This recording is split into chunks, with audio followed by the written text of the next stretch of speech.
So, you know how in fighting games there are these super moves usually? I honestly can't even remember a game outside of Virtua Fighter that doesn't have those, and even in case of Virtua Fighter I'm not entirely sure. Anyway, generally speaking, the special move I'm talking about is when the characters get into a specific set of animations that deal a lot of damage and either can't be cancelled, or they can be, but this also cancels the animation set, provided they haven't simply moved out of the way, that is. And I was thinking, wouldn't it be cool if all characters had a set of animations that would trigger specifically when you trigger your super move while the other player activates his? A battle where each super move counters each other, maybe damages both of the players as well? Obviously that would probably be hard to code, given that you need to have a counter to every single super move a characters can do and more, but I think it still would be fun, at least for a short while. The problem with fighting games is that, like strategy games, they are a very technical genre, and no matter how casualized are you going to make them, they'll inevitably be colonized by tryhards, sweatlords, and possibly pedophiles as well. But I digress. Summoned to Another World for a second time is a 12-episode anime developed by Studio L, and the only reason why I'm even talking about this anime is because the description of it was something I really thought was ingenious when it comes to explaining why the overpowered protagonist is overpowered. He got summoned here a second time. Basically, the description of the anime was as thus. A Japanese boy got isekai'd into a fantasy world and he fixed everyone's shit and returned home, but as a baby. But then 5 years later in the fantasy world, everything got to shit again, so they summoned him again.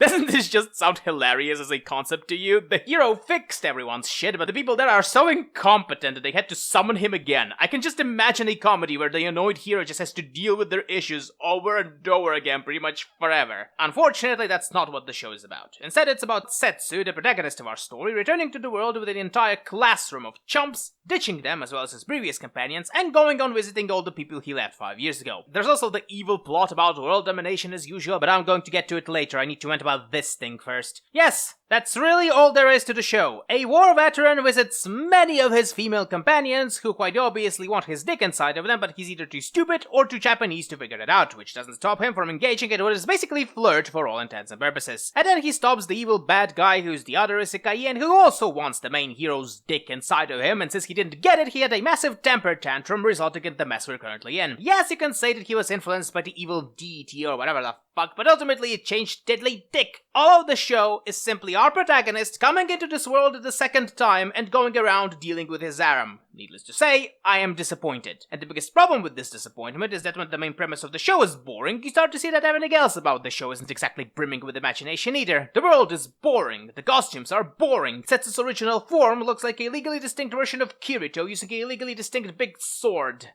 Fuck it. So to summarize, the story is boring, the characters are at best predictable, at worst uninteresting because the show treats them as if we somehow should know them alongside Setsu. The setting is boring, the graphics are average, I can clearly see that they were working with a small budget here, so I can't fault them too much for it. The music is generic and overwhelming because they either don't know how to sound mix or they thought this would add to the epicness of it. What a waste of my time. Still better than eating fucking Rasonic though.